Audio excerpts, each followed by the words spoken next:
Welcome to the BS and Beer Show. Tonight we're super excited to have another case study on, and it's Milhouse, a mild climate case study. So I'm Emily Mottram, architect here in Maine. I am continuing with the wind down to Christmas, having a Shiraz Merlot tonight. We want to just encourage local groups. That's how BS and Beer got started, was our local group got together. And then during the pandemic, we made it happen online. So if you're a local group, make sure you get it out there so people can join you. If you'd like to start your own local group or your chapter in your area, you can reach out to us for more information on how to do that. We just ask not to trademark the name. So, and on top of that, we want to thank our media partners, Green Building Advisor and Fine Home Building. So that's off to you, Kylie. All right. Well, I decided to flip the switch tonight and actually have a beer, which I'm already stumbling over, and I've had 3 sips. So that's why I don't drink beer on the show. But it's a season for nutmeg and allspice and cinnamon and that kind of thing. So I decided to get something from Hudson Valley's Captain Lawrence Brewing Company. Tried to keep it local. I think most of you out there are pretty familiar with this platform, but if you're not, if you like to engage with us, use the chat box at the bottom of your screen. And when you do that, make sure that you click all panelists and attendees so everybody can see what you're saying or asking. If you're on a mobile device, you may need to do that each time you comment. Just be aware of that. And if you're only seeing one person speak at a time, but you'd like to see everybody that's on the panel, then you'll have to click the gallery view at the top right-hand corner of your screen. On a mobile device, you'll need to scroll through to see everybody who's speaking. Fine Home Building sends out Zoom reminders each week. Most of you probably know that, but if you'd like more information delivered to your inbox, join the mailing list at the bsandbeershow.com. Tonight, we're going to have a presentation, I believe that's the plan, a panel discussion, an audience and panel Q&A kind of session. And we will wrap up at 7:30 Eastern Standard Time. And a video of tonight's recording will be available at Green Building Advisor on Sunday morning at 4 a.m. I know, because I write that blog. And you can continue the conversation over there. All past episodes can be found on YouTube through a link at the bsandbeershow.com. I have a couple of announcements to make. Next week, we're going to be reviewing the book that we've all been reading. I don't know if all of you are done. I'm about 10 pages from done. It's Healthy Buildings, How Indoor Spaces Drive Performance and Productivity. It's fascinating. We have a couple of people, 3, I think, in total, from the audience who will be joining us. They've been on this journey with us as we read the book. That's next Thursday, December 17th. And then there's this Connecticut Green Building Council is hosting a webinar with one of the authors of that book on December 15th. And Mike is going to post the time and a link to more information about that. And I think that leaves Travis. Hello, I'm Travis Brungard. I'm in Kansas City and I'm drinking a KC Beer Co. Helles, which is basically like a lager. A little lighter fare for me this week, going light. I'm super excited about our guests tonight. Our panelists include 3 people that I guess I've only met Greg in person, but I guess I feel like I've known Enrico and Mariana through this for a while now. So it's good to have the gang back together.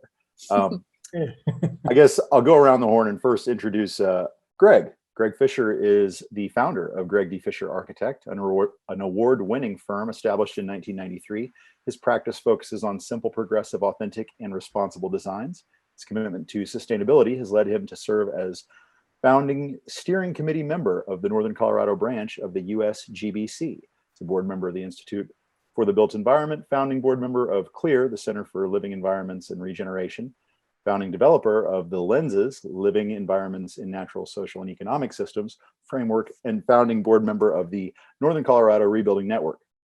As well, Greg has been involved in many LEED, Net Zero, Lenses, Passive House, and highly sustainable regenerative-minded projects. This project, Milhouse, will be used as Fisher's own residence. I think it currently is being used as Greg's own residence and office, as well as a pioneering example of what is possible in our industry, the beautiful combination of elegant design and measurable high performance. And that's not just words, that is a for sure real thing. I got to see this project in person. Mariana hooked me up with Greg when I was out in Colorado over the summer. I put hands on material. This is a legit, amazing project. So I'm really excited that these folks took the time to join us. In addition to Greg, well, before we move on, Greg, what are you drinking tonight? Oh, I am drinking a Summit chocolate cherry cider. If anybody's familiar with Fort Collins, they're better known as Scrumpies in person. Sorry, it's not a beer, but this is a great option for us glutards who are allergic to gluten. So yeah, and it's kind of the time of year too. So yeah. Well, and isn't there a bit of a tie in there? Like, isn't the Millhouse, isn't there a cherry tie in there, or am I way off on that? Yeah, there is. I didn't even think of that actually. So yeah, we're on a cherry mill site, actually, an old cherry mill site. So yeah. Well done, sir. Accidentally great. That's even better than being intentionally great, I think, in most circles. Well, did I miss anything that you would like to add about yourself, Greg, or am I misrepresenting you badly? Acronyms in there for sure. So yeah, I'll sounds good. Thank you. Fair enough. Thanks again. We also have the Emu team. We have Mariana and Enrico. I'll start with Mariana. She is the co-founder of Emu Systems. And I always say Emu because I'm in the Midwest. Do you say Emu? We get all kinds of things. We wanted a word that could be said actually in Italian and English written the same way. So sometimes we get emu. So, go for it. Whatever feels right to you. I'm going to switch back and forth between each. I'm sure I'll get it right at least half the time, right? I'm increasing my odds. Well, Mariana is the co-founder of Emu Systems and is a recovering architect, an expert in communicating the construction industry's movement towards a better understanding of building science. With over a decade of work on high-performance projects and products in 3 continents, she is passionate about translating data, results, and needs into stories that help shift the cultures and mentalities of building professionals towards change.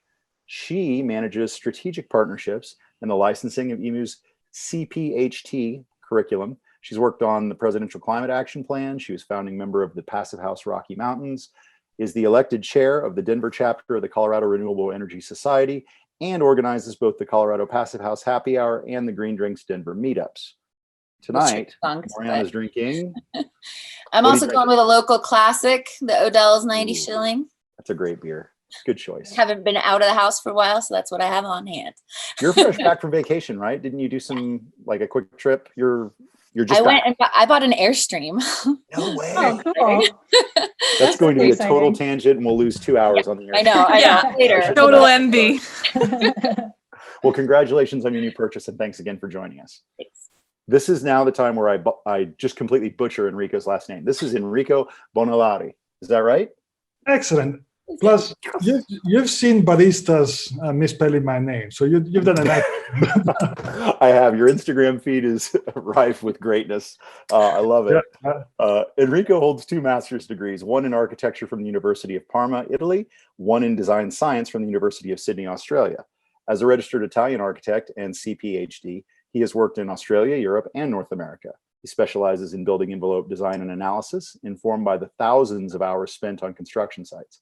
He has a ton of speaker experiences, 2016 through 2019 IPHC, 2016 and 2018 NAPHN, 2017 and 2018 SPPHC, 2017 and 2020 CPHT. All those courses, Enrico teaches all sorts of amazing data-driven research. He's incredibly intelligent and well-spoken, and even someone like myself in the field can usually understand most of what he's saying. So that's kind of an amazing bridge. And again, that's why I'm grateful. I just ramble and talk. And that's Well, what are you drinking, Enrico? So I have a glass of water now. I'm going to grab a bourbon in a sec from John. Big respect in the chat box for bourbons historically. So that's always a wise move. Yes. I'm trying a new distillery from Denver, Jones, I think. So I'm going to grab that in just a sec. Did you have anything else that you wanted to add? I gave you just kind of the bio stuff, but if there's something that you should be telling us that we're missing, long walks on the beach, favorite show tune. I do hike quite a bit. My go to get out of the city is going up the mountains, hiking. Beautiful. Yeah, that's. Well, I think that's it for introductions, but I did want to add real quickly that when I talked to Mariana this afternoon, she told me that as a special offer for BS and Beer viewers, she was going to include a discount code, which I think Mike was going to throw in the chat box, or maybe I will later when I up my skill level and multitask like a real person. But basically, if you're watching the show tonight and you want to take an Emu Passive Pod workshop, get Passive House certified, all that stuff is great, and they're excellent at it. I'm super excited to take the course myself, but it's a little bit cheaper tonight if you use the code that Mike put in the chat box. You're amazing, Mike. Thank you for your generosity. That's all I've got to introduce the show. Emily, do you have some opening comments, or are we're going to roll right into Enrico and Greg and Mariana doing their thing? Well, one more opening comment from the chat box. The other thing that Mariana mentioned is that people should sign up so that they'll bring the pod workshop to you guys. So they have a waiting list, and once they have a certain amount of people in your area that want to take one of the classes, they will come to you. So that's super exciting. Let's get them to the East Coast. But no, I'm actually just really excited about this project and to hear more about it. We often get to see the beautiful pictures from other architects, which is fantastic. And so the deep dive into the case study to hear all of the really nerdy building science stuff is going to be awesome.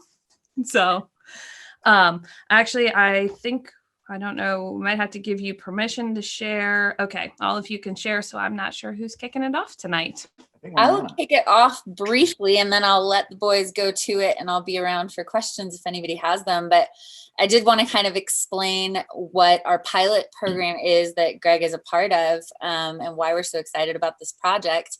You know, some of you know our company already. We're really passionate about passive in a geeky way, sometimes too passionate. And but the way we try to achieve our mission, our company mission, is to help close the gap between mainstream practices and advanced building science. And the way we do that is by focusing on training. We're an accredited provider of education from PHI, but then also really focusing our consulting and our services for builders into the standardization and simplification of things. So we have a construction system that we designed that we eventually want to make into a subscription service for builders, but right now we're in pilot phase with that. And so we've got a lot of pilot builders who have taken the plunge with us to usually build their own houses, frankly, which is a good sign, I think, but to get into this passive journey by helping us figure out the best way to optimize that for other folks who might not have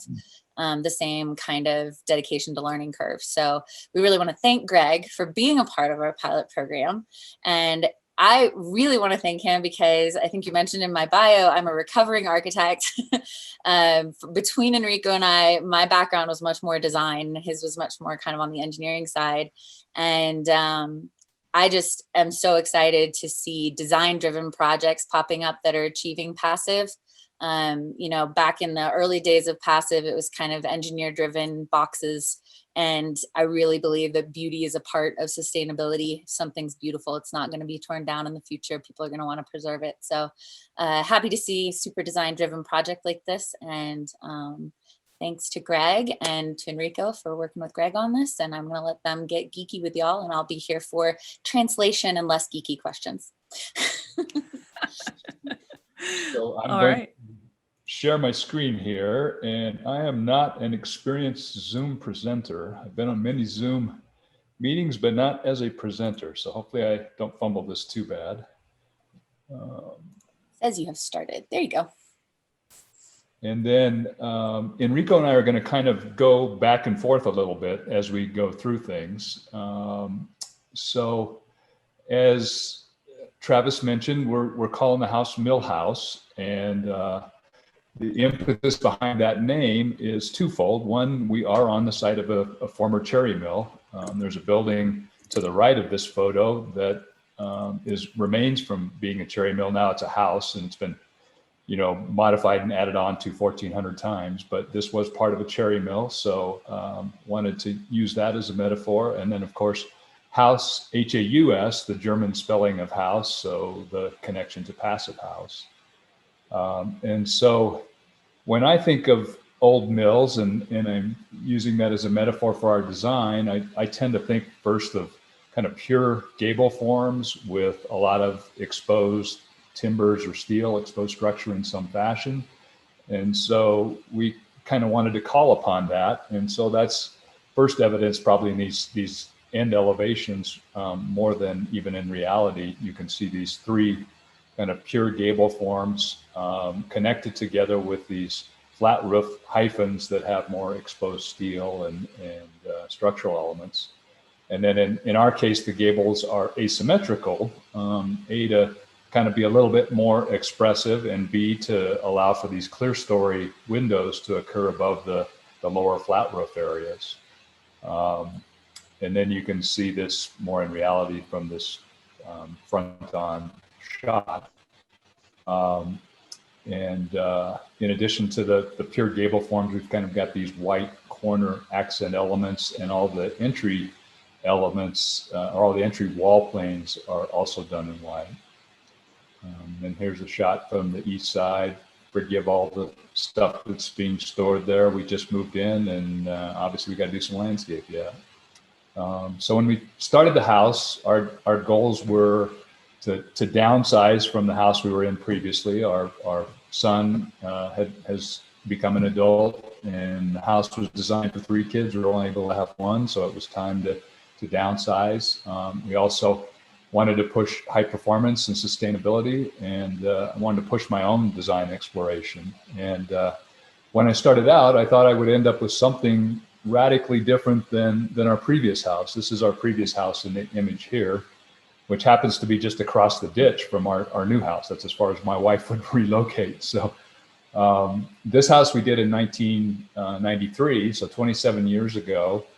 And it was really a problem-solving exercise between my wife's tastes and my own tastes.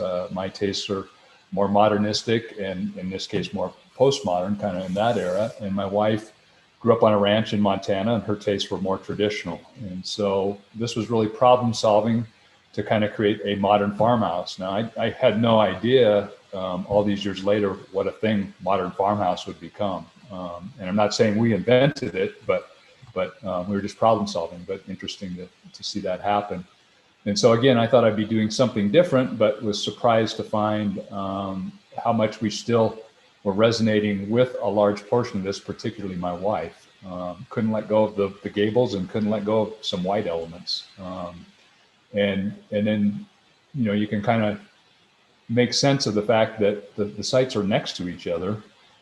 So there should be some aspects of the site that should drive you towards doing similar things. And of course, they're housing the same family, so minus a kid. So they should do something similarly. But so that surprised me, but sort of, led us to this, and, different but similar. Materials for the house, kind of 3 main materials that you can see in this image. The 4th would be a metal roof, but bark siding, and white cement fiber, steel, and then we also have a fair amount of rich light, which is a paper-based material that wraps the windows and doors, and it's the fascia on the flat roof. The bark siding has been a huge hit. So I was super excited about it from the beginning. I really loved how we picked a material that kind of echoed the trees around it. You can see in the foreground. And created this real organic, rough texture that kind of contrasted with the more crisp steel elements. But it's just interesting.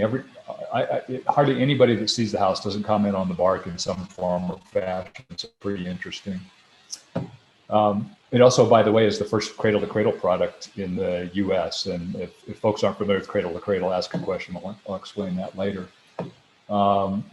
And then the white cement fiber, like I mentioned, and the rich light is paper-based, so it's a FSC certified product as well.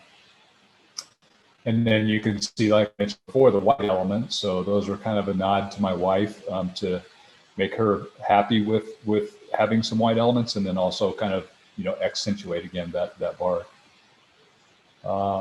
Here's a site plan of the house. North is up, and so you can see the house is elongated east to west. It's skewed from true south about 10 degrees.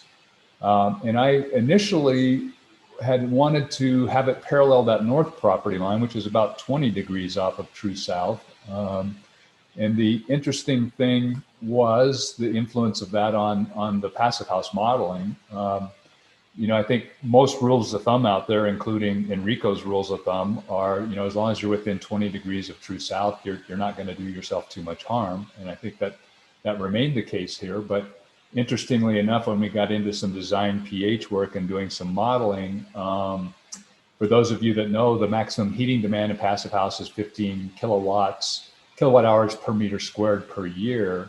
So remember that number 15. But as we were doing the Passive House modeling or the design pH modeling, that 10-degree rotation equated to about 0.4 or 0.5. And so when you're looking at 15 and you're weighing all these pluses and minuses, that 10 degrees became what I felt kind of at the time critical. And this was at the early stages before, you know, we knew where all the moving parts were going to be. So we kind of went a little bit away from what I had hoped to do there. Nothing radical, but just thought that was an interesting tidbit for all of you who are into this geeky stuff.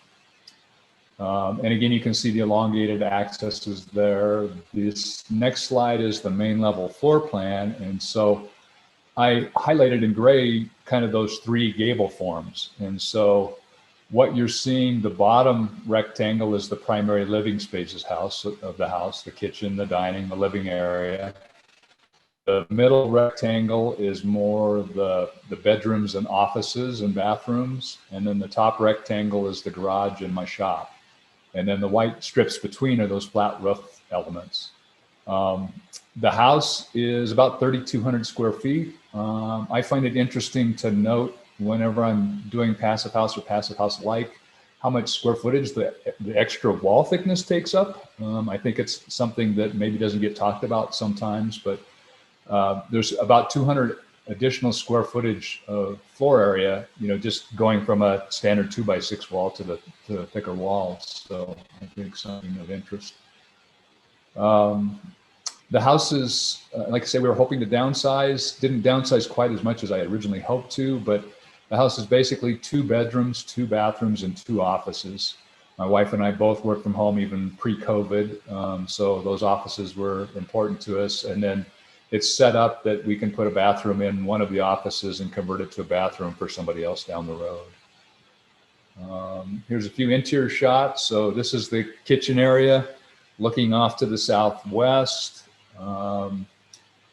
Here's the kitchen and dining area looking in the opposite direction. So you can kind of see the influence of the cherry mill metaphor again too. Some used brick, steel collar tiles, steel columns, steel detailing around the fireplace. The pantry area on the left is actually unfinished at this point. So continuing that mill metaphor, I'm hoping to enclose, or not hoping to, will enclose that rectangle there in perforated metal panels in a steel grid system.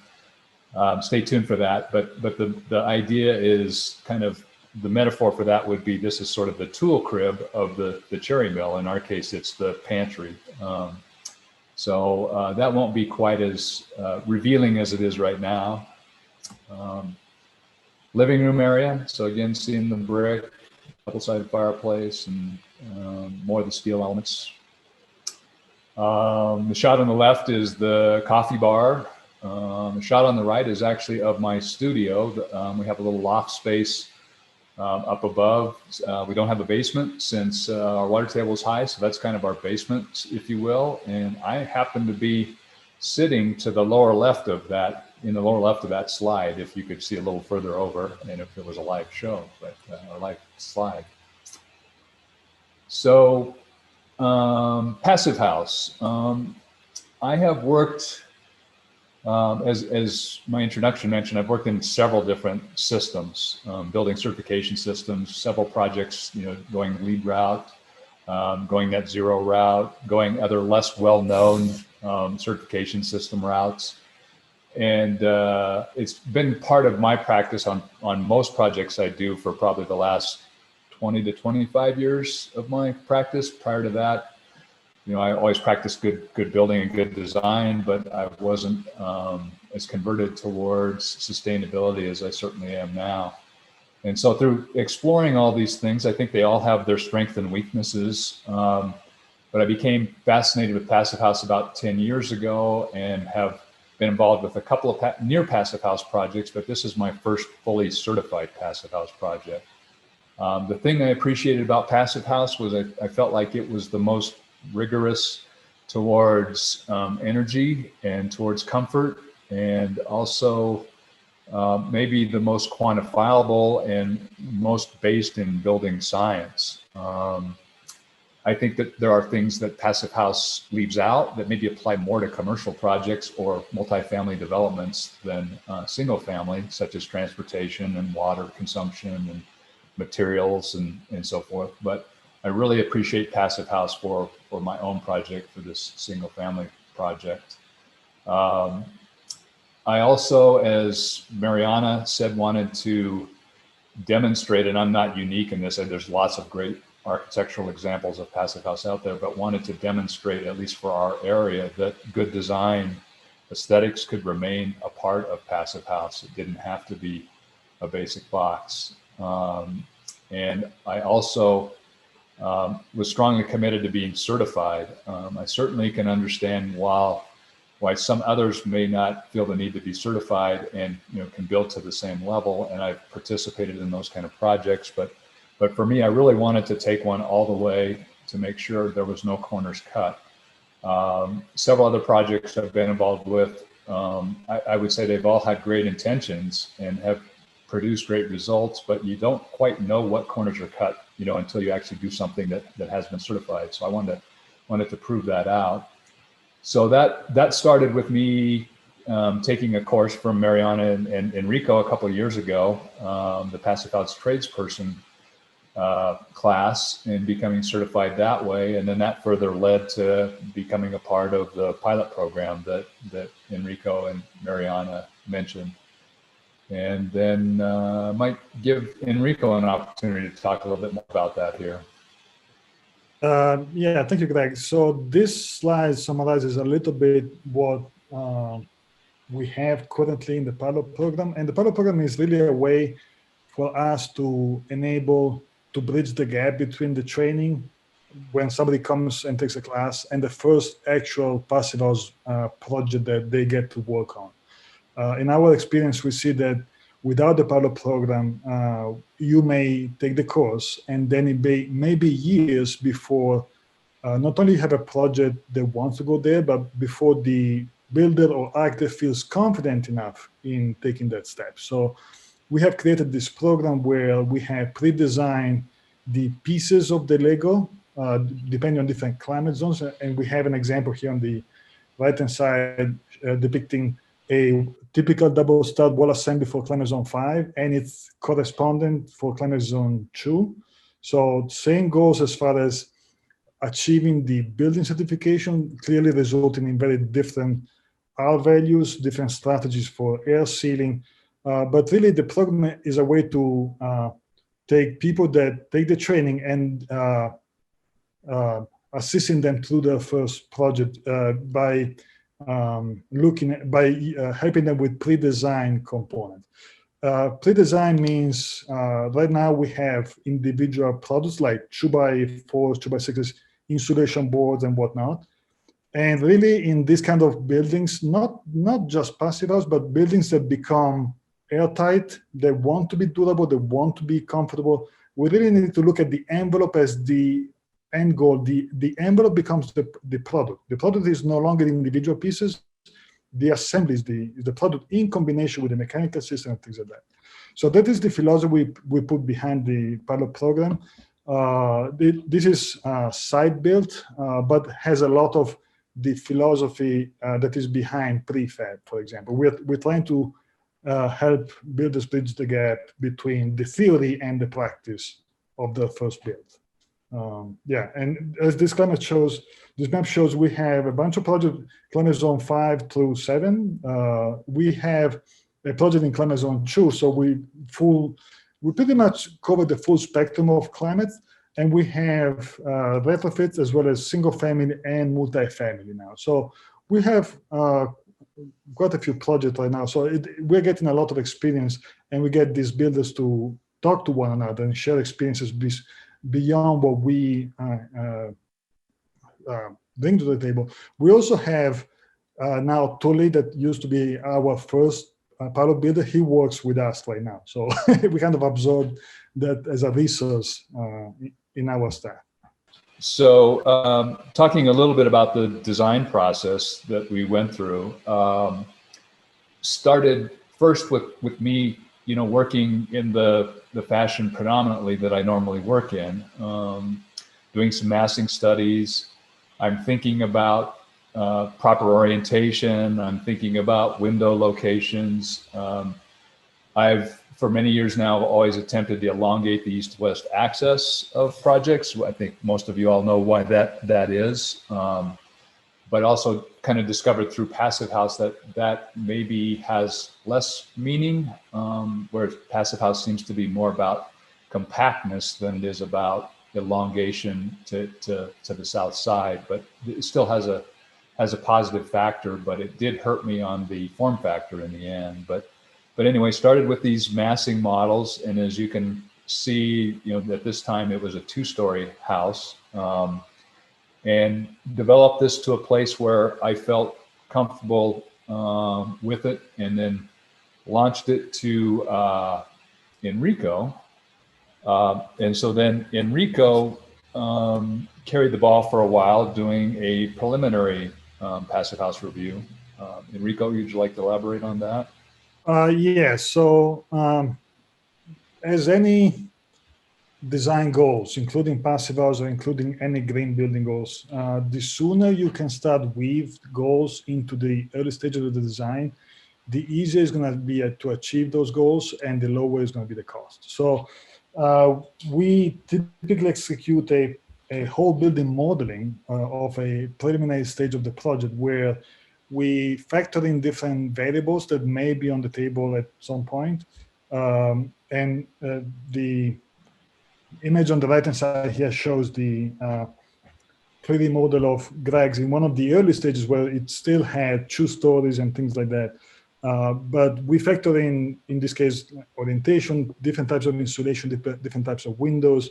And we looked at what the performance was going to be, because all of those variables have a very strong impact on the performance and also have a cost. So in the early stages, we do this preliminary modeling, and this table at the bottom here shows the outcome. So each individual little square with a percentage is one scenario that we modeled in that specific case as a combination of different parameters.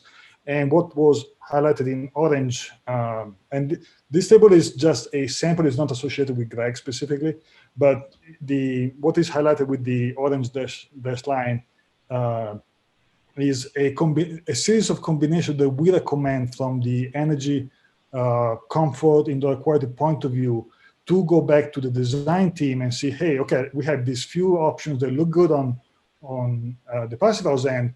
What are the consequences in terms of design, preferences of the developer or the client, cost, buildability, and things like that. So it's kind of, we crunch a bunch of numbers at the early stage to then inform decisions before the project is finalized. So the results of the preliminary analysis from Enrico were that, we were in pretty good shape. As long as we used the right windows and as long as we paid attention to detailing and made sure we were achieving the airtightness and so forth. But in general, we were okay, but we didn't have a large margin to spare. And at that stage of the game, there's still a lot of variables that are unknowns. And so one of the things was the form factor, and I was definitely pushing the form factor a bit. So I played with multiple different scenarios to try to simplify that form factor, but ultimately still kind of came back to fairly similar elongation of the house, because we really didn't want to give up the southern exposure to the key rooms that received it in that elongation. And in living in the house, I can echo that we were very glad that we didn't. And in parallel to that, we switched from the 2-story to the single-story that you're starting to see take shape here. And so we really needed to remodel things. And so Enrico gave me a few tips and told me to purchase Design PH for myself. And I did that and started playing around with those forms myself, and found that kind of equally exciting and equally frustrating. The exciting part was it was just phenomenal to get such quick feedback on what you were doing with your model, without having to wait for an energy model or somewhere else to work on it and get back to you. The frustrating part was all the bugs that were in it. And part of that was maybe due to me and how I manipulated it. And then secondly, Design PH has gotten much more sophisticated since then. As a matter of fact, at the time, it was a plug-in to SketchUp, which is the illustration you're seeing in front of you. I had to rebuild a SketchUp model. Now it's a plug-in for Revit and other software, and I work natively in Revit, so hopefully there'll be less of a step there. The shading systems have shading analysis is advanced too, which would be helpful. I won't go into the details of that. Greg, if I can just interrupt you for a sec. Yeah. I noticed that you were working with version 1.6, which was special for bugs. Now we're on version 2 or something. So all software have this kind of love-hate relationship, but 1.6 was very specific to that. So I'm sorry you went through that. Yeah, thanks for sending me to 1.6. Well, So while you're talking, Enrico, do you want to mention the graph you've got on the lower left there with the window to wall ratio? I thought that was pretty interesting. Yeah, so apparently I spend a lot of time putting together graphs, but I think they are very educational. So something that is very important in Passive House, and that is an inheritance from the old passive solar movement, is having a good part of your heating in heat-dominated climate being provided by passive solar gains, with the other part being provided by internal gains. Now, that is done by having glass and using the greenhouse effect that you get through having glass exposed to the sun.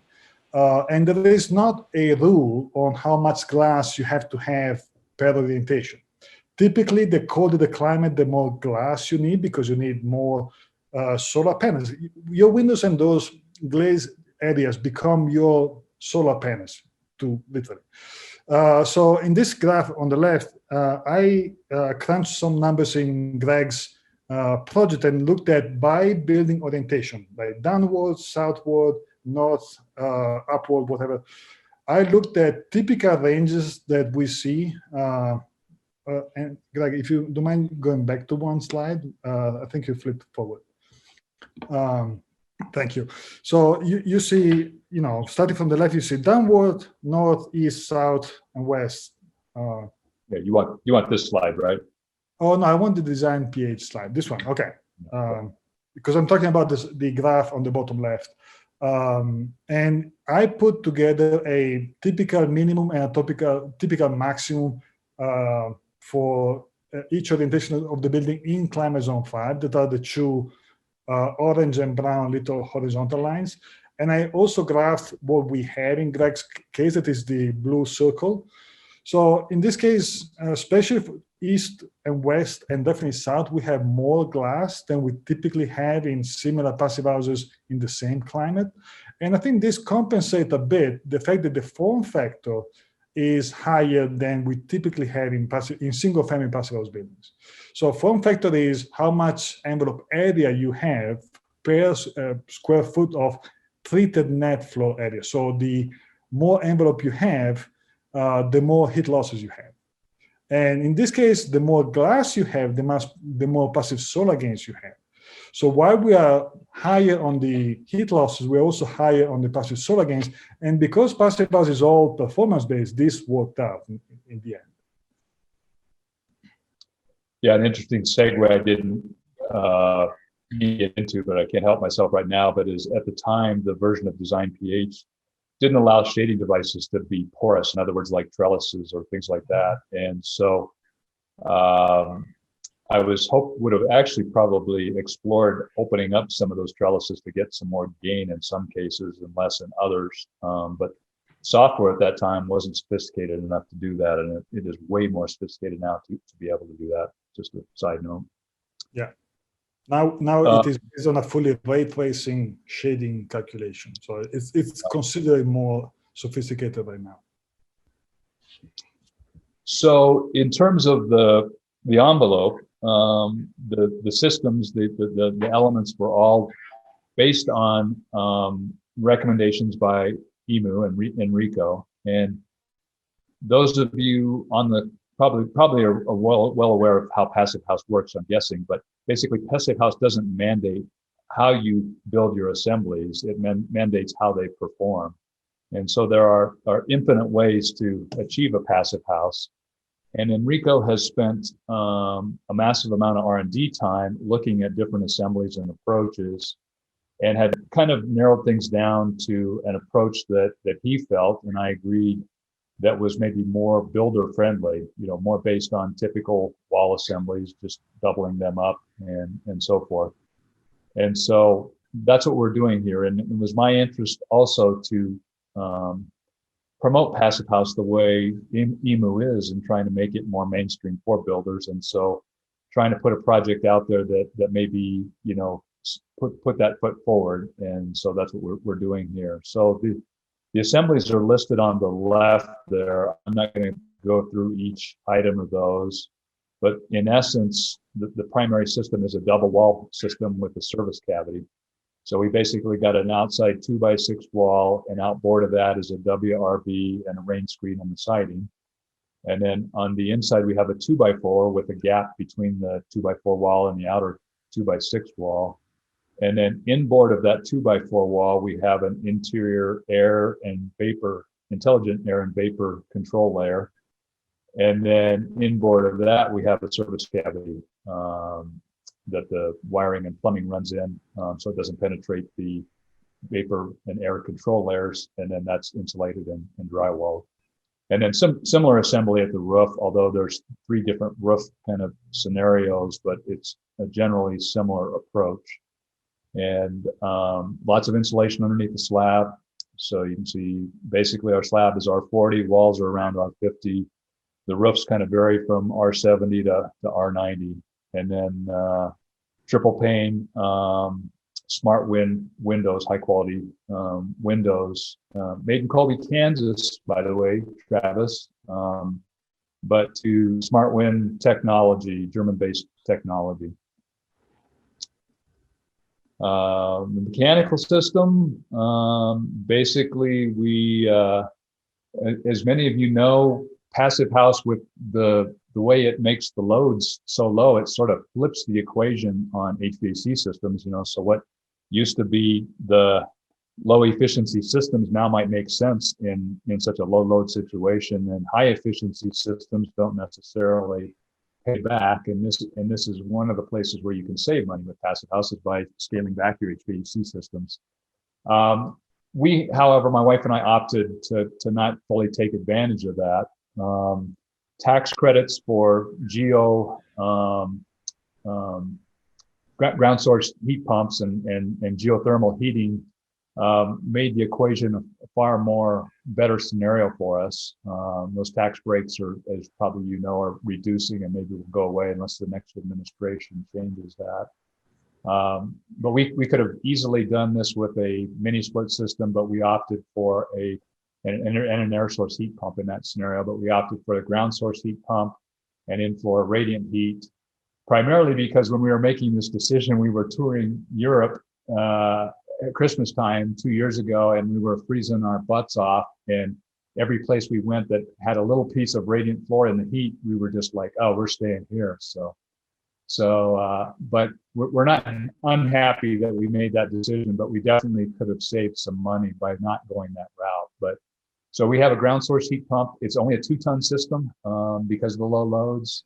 There's an 80-gallon buffer tank that works with that. And then we have electric domestic hot water heater. We have a water filtration system on our domestic water. And then on the right there, you see our ERV. And then you can see the well drilling there on the left. So the geothermal wells are only 250 feet deep wells. That's all it took to feed the 2-ton system. I'm seeing many other examples of projects out there, single family homes, and there's many more wells and much deeper. So another benefit of Passive House is if you do opt to go that direction, you don't need as big of a well. Similarly, we've got a PV system there that gets us to net zero source energy, and as well, that system doesn't need to be sized as big because of the low loads. Enrico, would you like to elaborate on that a little bit? Yeah, so I put together these two graphs. That's what I do apparently. But I think they are indicative. At the top, you see the R values, the weighted average R value of the building envelope of Greg's if we were to apply the 2018 IECC code, and that is an average of all the assemblies, including thermal bridging of framing and whatnot, and including the U values of the windows. So that is an average R value of the whole building. In the middle, you have a typical passive house construction, and on the right-hand side, you have what we have developed as far as Emu pilot for climate zone 5. And we came to the R values for the pilot via a statistical analysis, basically over multiple projects and multiple climate zones of the US. So our finding was that it was better to have the flexibility of having a higher R value. Now, the consequences on the total system sizes installed in the building is shown in the graph at the bottom. So for a code compliance, 2018 code compliance building, you have a much bigger heating system. And in order to get to net zero, you need to have a much bigger PV system. Middle of the road, you have passive house typical, and even smaller, you have the Emu pilot. So you see the difference. You invest in the envelope instead of investing in the building systems.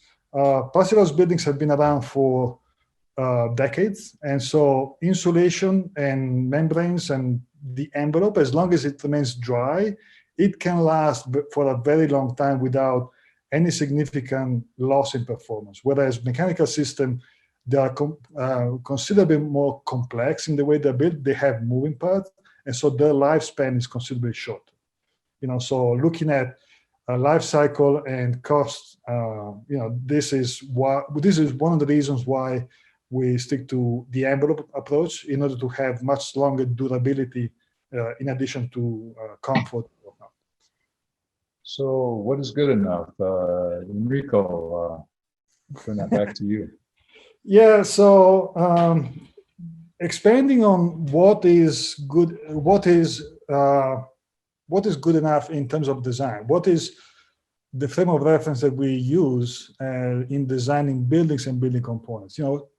Passive house is famous for being very energy efficient, but that is not really something that gets me passionate about it. What I found as an architect in the first place is that there's multiple pieces of the standard that address avoidance of molding condensation, having indoor air quality, having thermal comfort, that can take any project past the current state of the construction. So code does not really address avoidance of molding condensation properly from a physics point of view.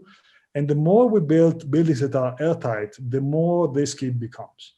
So this is something that these pieces of the passive house standard, I think, can be of benefit to anyone of the construction industry, whether or not you want to get to the full passive house energy efficiency. Energy efficiency, yes, it is important, but to me, it is secondary, because at the end of the day, we are building shelters for people.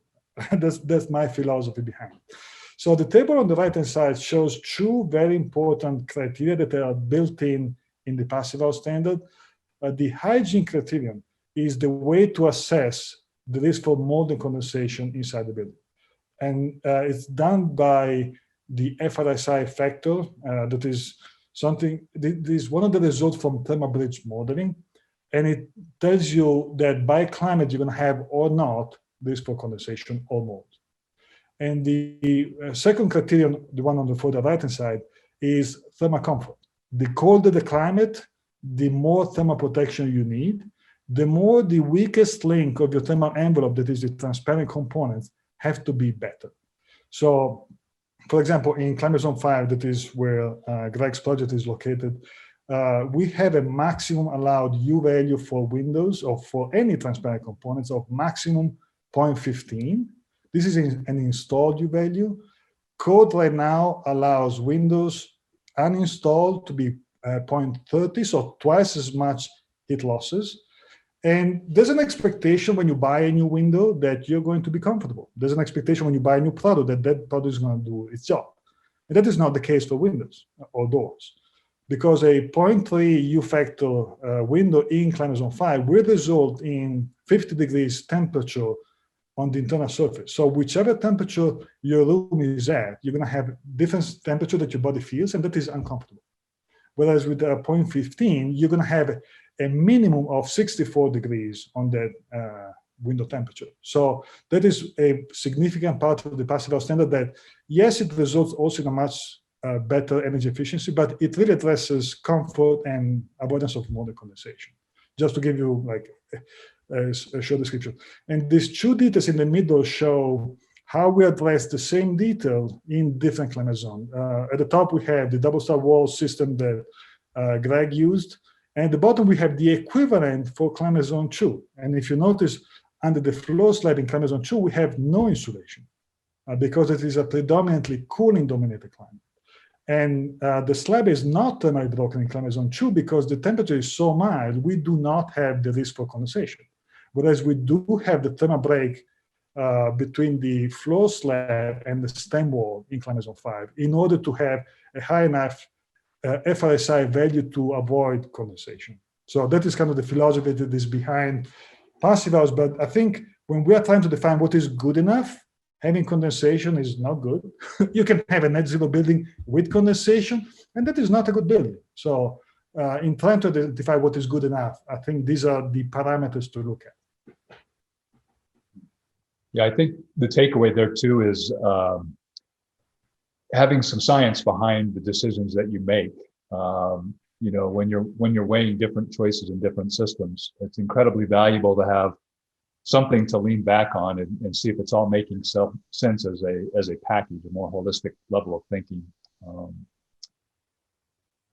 So we're going to walk through a few details. There obviously isn't time to go through a whole lot of them, and we'll probably weave that idea of having a little bit of science behind things into this as we go a little bit. These are the ones we're picking here. So this first one is basically a fairly simple thing, but showing isolation of foundations where you transition from a space that's part of the thermal envelope to a space that's not part of the thermal envelope. In this case, this is a transition from the house foundation to the shop foundation, and so happens that the shop is heated, but it's only semi-conditions, just heated to keep things above freezing. So the break is needed there. Enrico, would you like to elaborate more on those other elements? So yeah, at the end of the day, in typical construction, especially a residential project, it is not rocket science. Honestly, it is always the same few things that you need to keep an eye on. And once you learn those, it really becomes a second nature. You go through your drawings, just check where the structural elements are, where the foundations are, if there's any steel beam. It's really easy to absorb and to incorporate in any project, even without getting to the full passive house. I put together this list because as a spin-off of our textbook, we're looking at doing follow-up individual courses. This one is a checklist for structural engineers, for example. In typical constructions, these are the things that come up. I see a lot of effort in social media to mitigate the thermal bridging of timber, which is very little, whereas steel beams or concrete is a very significant impact. I make the analogy of elephants and mice. Concrete and steel are big elephants. Timber is like little mice. So that is kind of, that's why I put together this list. And this photo is great because it shows stem walls, and that is something that you don't think you have to thermally break, but you do. The footer, not really, but the stem wall you do. In climate zone 5. Climate zone 2 and 3, probably not. So here's an example of the underslab vapor barrier, which is applied over the top of 2 layers of 4-inch insulation. And I mentioned to some of you earlier that I'm kind of just getting familiar with the BS and Beer show. I've been watching several episodes before tonight's episode, and listened to an episode that Travis talked about a couple of things that I think really were right on. He mentioned taping and trying, caulking and tearing. And I think so many of these details really just come down to that and having a champion to get all these things carried through. And so this is a good example of that, taping and trying. Vapor barrier was put down. All of the air and vapor barriers in the house, I did myself, with the exception of this vapor barrier. The concrete subcontractor took care of it. And then I spent a whole lot more time than I probably would have if he hadn't started it afterwards to kind of patch all the places that really weren't taken care of properly, just because of the level of care. Each of these column blockouts, we did like a little Christmas package wrapping around the bottom of the plywood box before we stuck it in the hole. And then we unwrapped the box and taped those pieces back down to the primary vapor barrier. And then of course you can see the steel being placed there. The radiant tubing was placed on a 4x4 mesh, and then rebar placed on top of that. Here's an example of just thinking through things as you go, and probably old hat to many of you, but the air/vapor control layer had to be put in place, at least a strip of it put in place during the framing stage. So as we put these plates on top of the beam, we then put the barrier in between before we put the little stub wall on there and then set the trusses. Otherwise, we wouldn't have had a way to maintain the continuity of that vapor control layer through the wood framing. Also note the holes in the plates. You know, we'd planned our ventilation routes prior to this stage, and so had set up a hole for where those could pass through, so that it would be far easier than having to drill big holes through that later, and of course trying to miss the bearing points of the studs above, etc. So I did see on the chat line, people were asking about the door thresholds. I find it impossible to keep up with the chat line and present at the same time, but I did notice that.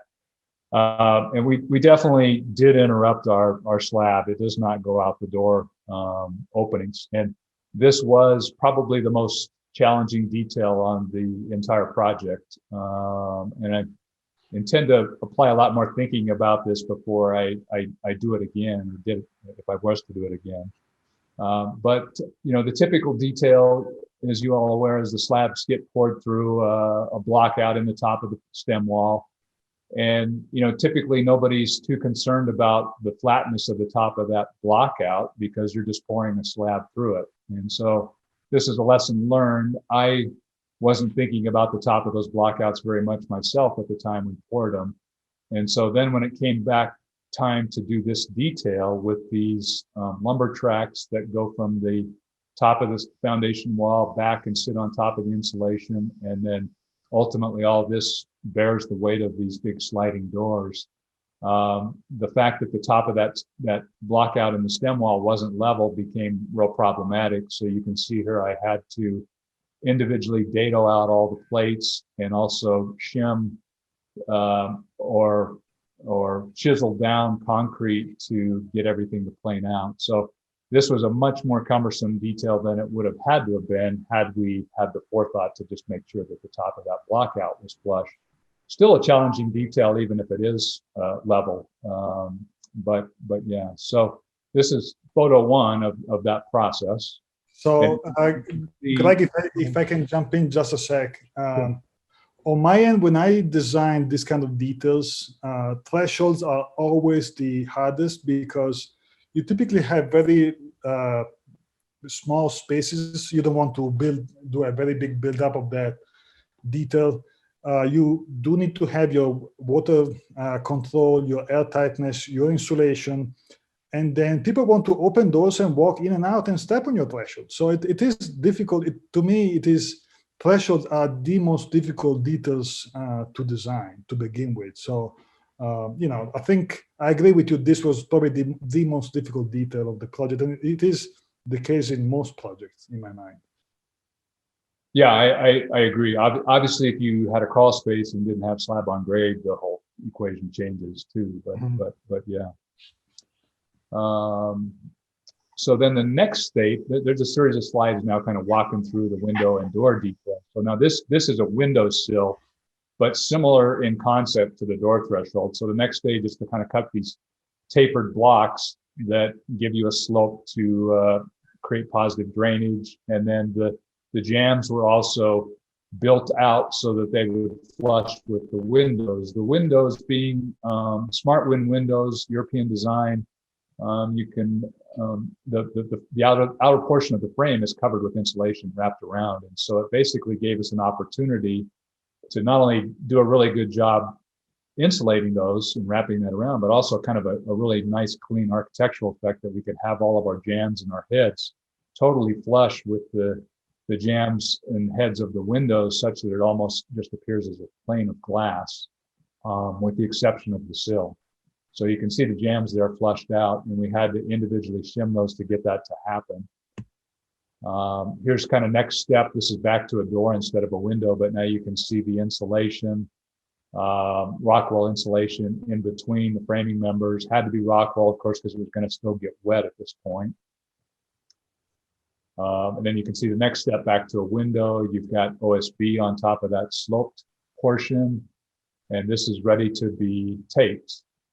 And then I'm skipped the taping picture. I'll explain that in a minute here, but here's more of a finished kind of condition on the outside. You can see we have these metal sill pans in that are basically slot into the underside of the window frame. A beautiful system, European system that allows that to happen. And then the windows weep outside of where that pan folds up into the underside of the plane. So it pretty much takes care of any moisture issues there, the bulk moisture issues for sure.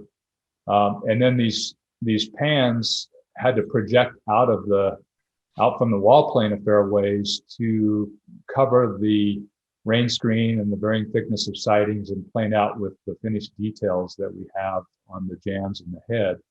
And so they're supported on these steel brackets that you purchase through the Silpan manufacturer. These were made in Germany.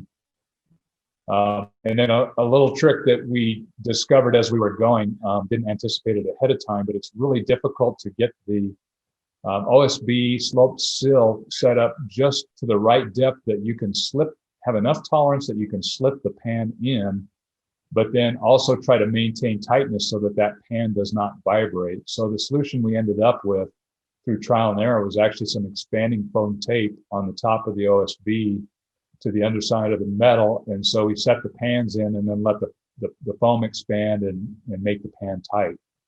Really worked out pretty nice. And then on the left, you can see more of a finished product. Now, that's not the typical condition everywhere as far as the jambs and the sills go. That has a steel plate in addition to the rich light plate projecting further. And this was just something that we expressed at two corners of the house, and we used it at the clear stories to have a little bit more sun protection on those upper windows. So then the reason I think I discovered as I was putting this presentation together, I didn't have any photos of the taped window openings before we put siding on them. And I think the reason is explained in this slide. This is what was going on weather-wise when we were taping these windows. And so I lost motivation to get the camera out of my pocket and take photos of taping, I think, or just totally forgot. So this was Thanksgiving morning a year ago, out taping and shoveling the roofs off to be able to tape and then lay down in the snowbank. So I'll always remember that Thanksgiving for many years to come. On the inside then, as I mentioned before, we have a double wall and then we have an interior air and vapor control layer and then service cavity framing. So what you're seeing here is prior to the air and vapor control and service cavity framing, that you're seeing the lumber tracks or the railroad tracks that tie the two walls together. And then that's also what the windows are mounted to. And obviously the point of this is to try to reduce thermal bridging from the inside to the outside as compared to a typical thermal buck.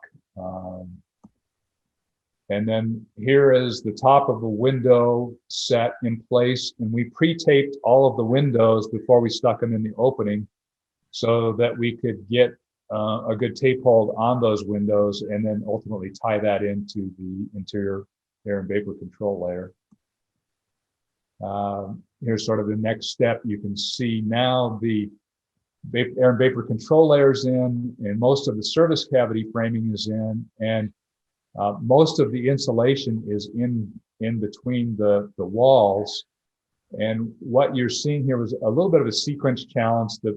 These are 2x3 service cavity members, but all of the 2x3s around the windows and doors had to be left out until we put the insulation in order to fill all those voids where those railroad tracks that you saw earlier were. And so what you're seeing here on the left-hand side of the slide there is some blue masking tape where we went around and marked any places where the insulation job wasn't quite good and didn't cause cavities full. And then we had to, as you can see here, leave that 2x3 out until that insulation got put in, and then added the 2x3 in after it was put in place. Otherwise, there was no way to access it. And then here it is with the 2x3s all filled out. And by the way, 2x4s at the ceiling and 2x3s at the walls. And then this is ready for drywall.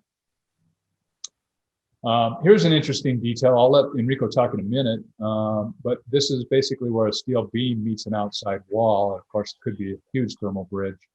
He'll elaborate on that. But the interesting thing about this detail is the plate on top of the steel is stopped so that we can get a better seal. And I'm stealing Enrico's thunder here a little bit. He's going to talk about that. But the reason I want to steal his thunder is that he caught this just in the nick of time. I was out actually nailing these plates down to the steel, shooting them down to the steel, I think. And somehow this subject came up with him, and he let me know this little tip, which was just invaluable to stop these plates short. Certainly we could have cut that plate out later, but it would have been far more difficult than it was to just stop the plate short. So go ahead, Enrico. Yeah, so I think this slide shows 3 items that we addressed. What Greg has just mentioned was, I think, significant, because that is part of thinking before you do stuff, because this is just one penetration, but we see this kind of issues all the time. For example, when you have an intermediate floor and you have your air bedded that is penetrated by a floor joist every 24 inches or something. So that if you plan it out correctly, that takes no extra time and no extra money. If you don't, and you try to air seal after the fact, it takes a lot of guessing, a lot of labor, and it's definitely not going to be as airtight as it should be. So we talk about thermal bridges. This wood plate going through would have been an air bridge. Like, it would have been almost impossible to air seal properly. Keep in mind that wood cracks, wood moves, and so even if you tape to the wood, it would not be airtight in the long run. We're trying to build buildings that are durable, and so the choice of material, but also the choice of process that you go through, need to account for something that is going to be durable for decades to come. Then on the left-hand side and in the middle, you see the 3D thermal bridge modeling of the steel beam. That is something that it is bad for heat flow, but it's a killer for condensation. You can build like this for code, and you can get to a net zero building with this, but you could not get to a passive house because of the hygiene criterion I mentioned earlier. So we didn't interrupt the steel beam by design, and so that beam does not penetrate the wall, and we have 1.5 inches of insulation between that steel and the sheeting. And the second thing that is on the left, we see there's a whole bunch of timber studs there, and the effect on the energy performance of the building, we accounted for that, but that is negligible overall. So in looking at what kind of thermal bridges to address, keep in mind that you can live with thermal bridges as long as you don't have more than condensation resulting from that. That is just part of the approach in trying to achieve a good, healthy building, in my mind. Yeah, and I know I'm preaching to the choir here, but it wasn't a super hard detail. It just required some forethought in doing things at the right time. So got a few slides here on ventilation. Took some special coordination to make sure that we had all of our ERB ventilation routing run such that it would not foul our lighting and that we were working with our framing. So kind of proud of putting a fair amount of effort into something here that I normally don't do as an architect, but laying out the ventilation piping and all the various framing and all the lighting to make sure it was coordinated before we did the framing. And so, basically you're seeing primary framing running in one direction, and then the perpendicular framing is all the service cavity framing, and then we had to leave gaps to run this ventilation through. So again, not super hard, just took some forethought. And then here's some photos showing that. So you can see what appears to be fairly complex stuff on the top there, but isn't as complex as it looks at first hand. Seeing the ventilation running through there. Service cavity framing had to be interrupted so those pipes could run through. Service cavity framing is not doing anything structural other than holding drywall up, and so it's just screwed up to the underside of the actual roof framing. And then an interesting thing to note here is we use Zender ERV system, and the boxes that Zender provides for their supply and exhaust ducts don't fit within the depth of a standard 2x4. They need an additional, 3/4 inches of furring. So you can see each of the 2x4s was furred down to accommodate the boxes, which there was a couple of advantages to that. Fringe benefits, I guess you'd say. They held up the vent pipes where that chase is. And then secondly, if you see the beam in the background, I was hoping to get the drywall down to within about a 1/4 inch of the top of that steel beam. So we just have this real thin reveal there. And so furring it down actually helped in that regard. So interesting note there. And then kind of further illustration. So here's a wall condition. Most of the walls are furred with 2x3s, but this is a transition point between a flat ceiling and a pitch ceiling where we've got actually a 2x4 wall that goes all the way up through. Hard to tell from that photo, but the Myrex barrier that's in the background there behind the vent, there's actually a recess in the wall there of at least 3/4 of an inch, so we could push that box back in, and that had to all be taped and sealed around to maintain continuity with that air and vapor control layer before that framing was put up. So again, little forethought there. Similarly here, this is the same angle as that photo you saw earlier of the kitchen into the dining area. So you can see the ventilation box here on the left-hand side. Similar deal, it had to be recessed into the air barrier, so a little special framing there as opposed to furring out everything.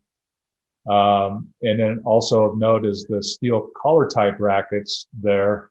Are fastened on the outside of the air and vapor control layer and bolted through into solid blocking, as opposed to having the steel plate go into the cavity and create a thermal bridge. And we could deal with the airtightness there. We could tape to that steel, but this kept it from being a thermal bridge. And then you might notice some more blue tape in various cavities that the insulation didn't quite get packed in there dense enough. So there was a return visit to fill those in. Here's the rain screen on the exterior. So the bark siding gets nailed quite vigorously, every 3 inches on center horizontally. And so wherever we had bark siding, we end up with a horizontal rail. And so that meant a vertical rail first and then the horizontal outside of that, so we weren't trapping moisture. Quite interestingly, most of the bark siding from the manufacturer that we use, which is Barkhouse, they put it up directly on sheathing without a rain screen because it's I'm going to get too long on this, but there's gaps where the siding meets itself, and so it naturally has sort of an air channel. So at first I was kind of excited about being able to avoid the labor of all that rain screen framing, but this is another place where Enrico's services were invaluable. He took a look at that and did some woofy modeling on having a nail go in every 3 inches on center horizontally and every 12 inches vertically, and the kind of moisture damage that would do to your WRB and your sheathing. And so ultimately we went back to the rain screen primarily just to make sure we weren't penetrating that WRB so frequently. Did end up being obviously a lot more work, but then I could sleep at night. Then of course, where we have the white cement fiber siding on those corner elements, we just have the vertical elements for the rain screen. And another interesting note, most of the buildings I've done have always done the air barrier on the exterior. And so I find it hard to unlearn not being as concerned about that WRB on the outside. You actually didn't have to be as concerned as I was about it. But for example, here, that WRB is continuous behind all those flat roofs. So we put up the WRB and a strip of it and then nailed the ledgers up before we put the flat roofs in. But frankly, it didn't. It was more belt and suspenders because the true air barrier is on that inside layer. Just hard to let go of that, I guess. Here was an initial mock-up of the bark. I think this is about when you came out, Travis. Was about this stage. Another sort of surprise for me was the need to put the felt paper between the courses of the bark. So when I first was exploring this bark siding, I felt I didn't need that felt paper because we have the WRB behind. And so thinking that was totally unnecessary, the house isn't going to get any moisture. But what I later learned when Barkhouse did some updated installation videos is that felt paper was actually very necessary to protect the top of each course of the bark, where there's a gap in the row above it. Moisture can get down in those gaps and then sit on top those panels. And so they've seen projects where after many years that moisture starts to erode the tops of the panels. So we ended up doing the felt paper between there. So interesting note. The blower doors tests, we did 3 of them. We really only needed 2. We did a preliminary, which you can see a photo on the left. When we had our vapor control layer complete, windows mostly complete, etc. So we wanted to obviously, as you all know, track and make sure we had things covered before we covered, things under control before we covered them up. And then we did a final blower door test, which is the photo on the right, when things were completely done. The interim blower door test we did was primarily for the blower door test guy, John Fassler, who's the guy on the right-hand side of that photo there. Props to John, he was very helpful.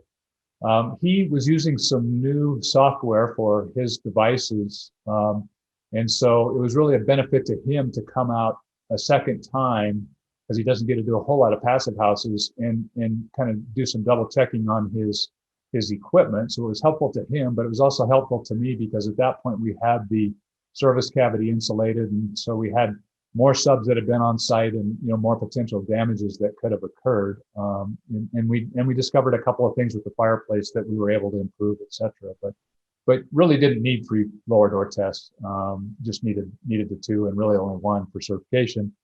And as you can see, we were happy to achieve the passive house requirement, which is 0.6, and we were at 0.44.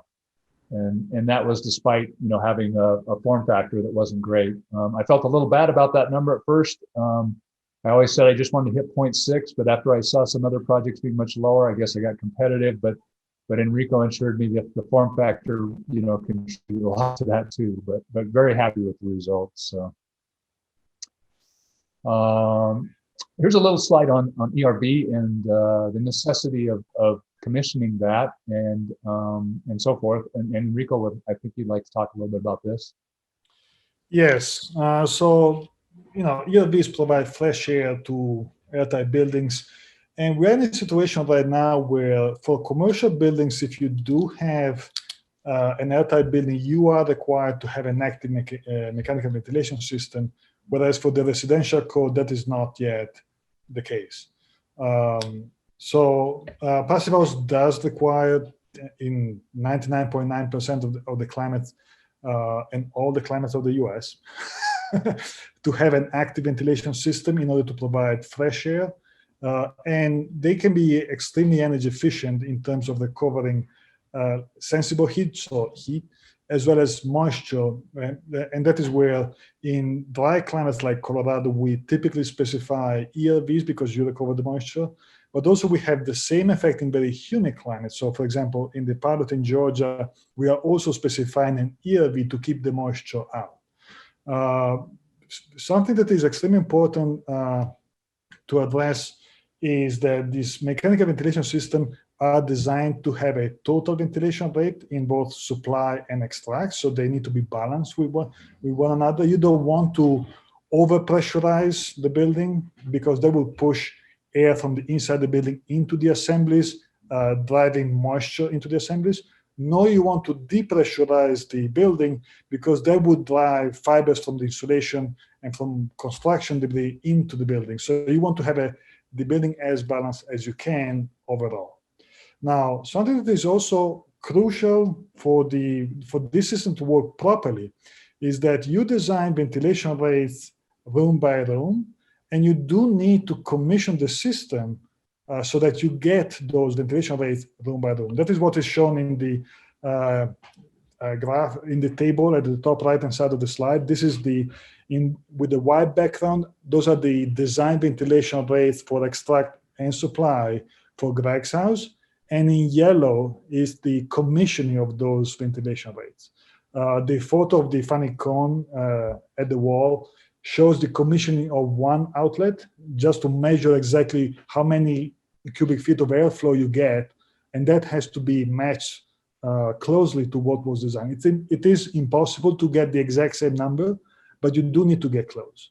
The table at the bottom, the graph at the bottom comes from a research done by CU Boulder, monitoring indoor air quality inside airtight buildings. And this is one of the metrics that they use. This is the concentration of CO2. There was only one building that was certified, and that is the one on the far left-hand side that is highlighted in orange. All the other ones were almost passive house or using passive house principles or whatnot. And at the end of the day, the main difference for indoor air quality is that somebody commissioned, I mean, the certified one is the only one where we know that the ERB system was commissioned correctly. The other ones, we don't know how much airflow you get in different rooms. And so if you don't go through this process, you may still require this process even if you don't go for certification. But this does provide you with the indoor air quality that you want to have. So this is one of the value items that is built into the passive house standard that provides indoor air quality, for example. So thank you for your patience. We're to our last slide here. And I just wanted to close before taking questions with, what it's like living in our passive house. And we've been here just for 2 months now. So not a length time. We had a few bugs to work out in our HVAC system. It took a few days, kind of interesting little things that were wrong, but easily corrected. And then it's been super comfortable since then. So I've found a couple of things. One, my wife and I are always having troubles with, cracked thumbs and cracked fingers and skin just being dry all winter long. And while our ERV is not a humidifier by any means, it's helping control the amount of humidity we lose. Finding our skin in a short period of time is just way better than it normally is this time of year. Also finding that my wardrobe is even changing. We both run pretty cold, my wife and I, so we easily get cold and don't mind being hot. And most of the time, when we get to this time of year and beyond, we're always wearing sweaters, and I'm finding I'm in a t-shirt a whole lot more than I used to be. And sitting in an office that has a whole lot of windows around it. I'm right behind the corner glass there that you're seeing in that slide. And I've had a couple of clients visit for meetings and, talk about the idea that how comfortable they feel while they're here. And, you know, they want the house that they're living in now isn't so comfortable, and they want their new house to feel more like mine does than like theirs does. And then another huge benefit is quiet.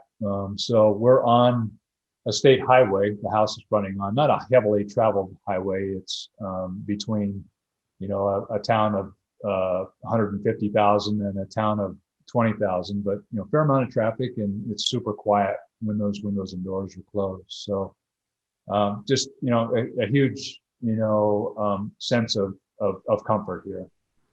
And it's interesting that others perceive it pretty readily when they show up. I'm not sure that would be true in the middle of summer, but for sure right now. And obviously we're not getting a lot of visitors today, you know, in COVID world, but the few that we have definitely notice it. So yeah, I think that's what I have to say without getting into questions yet. We do have a bunch of questions, and we always want to be respectful of everyone's time, and especially with such a great presentation, we've eliminated a ton of those questions through the chat box, and we've also, I guess you'd say, we don't want to keep you guys too late because you've already given us so much. So I know I personally wanted to ask about the thermal comfort in the loft area with the radiant cooling. I was curious between that and the clear story windows. Is that pretty balanced up there just through the Zender, or how is the comfort up there managed? Could you say the beginning of your question again? I missed that. Yeah, the loft area. Oh, I'm concerned about the thermal comfort up there. I'm thinking, you know, the slab's probably doing a great job of regulating the main floor, but in that loft area, how is that managed? Yeah, so there is nothing up there except for an exhaust vent, one of the Zender exhaust vents, and that's open to my studio below. So its source of heat is just through the heating of the studio below. And I don't, when I actually do yoga up there and I work out up there, and I don't perceive any difference between that environment and the environment down in my studio. In the middle of summer, I suspect it will feel warmer up there. I know when we were building, it felt warmer up there. But I think Enrico could elaborate on this better, but I think, you know, one of the advantages with Passive House and building such a good thermos, if you will, is you do have less discrepancy between those kinds of spaces like that too. Enrico? Yeah, I agree. And compared to conventional construction, you have the passive solar gains are fairly controlled by especially with the cladding story. You have those very deep fins that will block out the direct sun, and then even the circulation of air is forced by the ERD system. So I don't expect that to get overly warm in the summertime. I'm satisfied. I know there were a bunch of other great questions. Emily, did you have some? I know a lot of people were asking about cost. Yeah, so a lot of people were asking about cost, and both Mike and Mariana responded to this in the chat box, which is, you know, this is a really great project that we like to say is helping everybody kind of get to the passive level, right? So this is kind of a unique project. Greg, you don't have to answer it if you don't want, but there were a lot of people in the chat box who wanted to know, you know, cost per square foot, like what were you looking at here to go to this level? Yeah, so it's a very fair question, and actually, I've shared this with Enrico. I hope to do further analysis on all the numbers and really try to outline, you know, what specifically is Passive House maybe and what isn't. And as you all know, that's the thing to do. Kind of depends on what you consider your starting point, et cetera. But I do hope to do a whole lot more study on that. We're definitely paying more for windows. We're definitely paying more for insulation. Definitely paying more for all the vapor or all the control layers and taping. But we could have saved on HVAC, which we opted not to. To be totally transparent, we ended up spending just a little bit under 300 a square foot for the house. And but the big qualifier here is I was the general contractor, I was the framer, I was the air sealer, I was this, I was that, I was the architect, and so. You know, I don't know how to quantify what those costs would be for a typical project.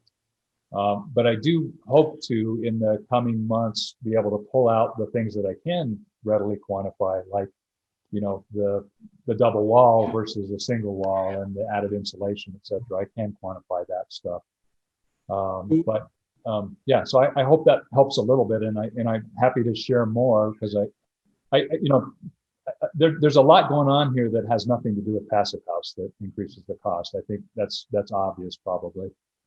So I want to make sure that we isolate those things that are more specific to Passive House or high performance, ultimately, because I think there's a lot of things that don't necessarily have to be a radical difference. And I go back to the windows for a minute too. So the windows that we used, there was another manufacturer that we could have used that would have been less expensive than the windows we opted for, and would have still achieved Passive House certification. We might have had to make a couple of other compromises, minor compromises, but we could have reached that. And I would venture to say that those other windows would be less expensive than, you know, maybe just the high quality mainstream window, maybe, and I say high quality in terms of the quality of the craftsmanship and the tightness, but maybe not the performance, so to speak. Yeah, I hope that helps a little bit. Yeah, actually, I think that's great. If I can add a little bit, something that drives the cost in high performance envelope and Passive House is definitely the form factor. So form factor is how many square feet of building envelope you have per square foot of net building area. And the more square feet you have of building envelope, the more insulation you have, the more air sealing you have, things like that. So 4.2 or whatever that was is definitely on the higher end for single family projects. A more compact, more monopoly house type, it would be around 2.5, just to give you an idea. And larger projects, it goes down to 1.5 or 1.2. So that definitely drives the extra cost of Passive House. And that also, you know, if you are looking at the same climate zone or climate zone 7 or climate zone 2, that would definitely be a driver, as well as the window product, as well as the glazed area, because, you know, per square foot, a window can cost 2-3 times more than a wall. It does provide with energy, but it is more expensive. So, you know, that is where it's hard to draw a line between what is design and owner preferences and what is actually Passive House. Yeah, I should qualify too also that number I threw out per square foot did include permit costs and fees, but it did not include design costs or certification costs. So those were outside of that number. I jump in as well. That's one of the purposes of this pilot project, because it's the first question everybody asks: what's the square footage? What's the price per square foot to build passive? And it's the hardest question to answer because you're not comparing apples to apples frequently. But with something like the pilot program, with something where you're looking at a consistent construction system in various locations with more or less similar project briefs and programs, being the single family home, we can start to kind of it's about having more data, right? The more houses we have that we can look at that are all built to the passive standard and certified to that standard, because then you're actually verifying that you're reaching those standards. Mm-hmm. The more we have to look at, the more we can start to get more reliable price per square foot. And then you can start to differentiate, oh, this is because it was passive, or it's because it had, you know, a big finishes budget, or whatever it is. Absolutely. So at this point in the night, I hate to cut everybody off, but we usually ask for, you know, final thoughts and whatever. This was a wonderful project, and thank you for bringing it here and sharing it with us. So are there any parting words that you guys want to say about this project, or what you're up to leave tonight? And cue the silence. I love this part. Yeah, I think for me, this was a very rewarding project, personally and professionally, and certainly had its challenges too. But I think what I personally hope to do is to be able to figure out ways to do Passive House more and more, such that they are obtainable by everybody. And so I recognize that there's a lot of things that we took on here that as a labor of love that I'm willing to do, that I in good conscience couldn't necessarily always be able to convince a builder to do. But I'm hoping to find the ways to make those things either easier to do in the long run, or to be able to say, yeah, this is tougher, but it's better and it's warranted in this particular situation. And I also, I think it's a huge thing to mention. I think most people are aware of this, but the bigger you build projects, the easier it is to build passive house. So, I'm hoping to convey this into multifamily projects that I work on and so forth, where I think it is more obtainable yet. I love your show to be able to see, other ways you guys are thinking about doing things, high performance, more affordably, etc. So yeah.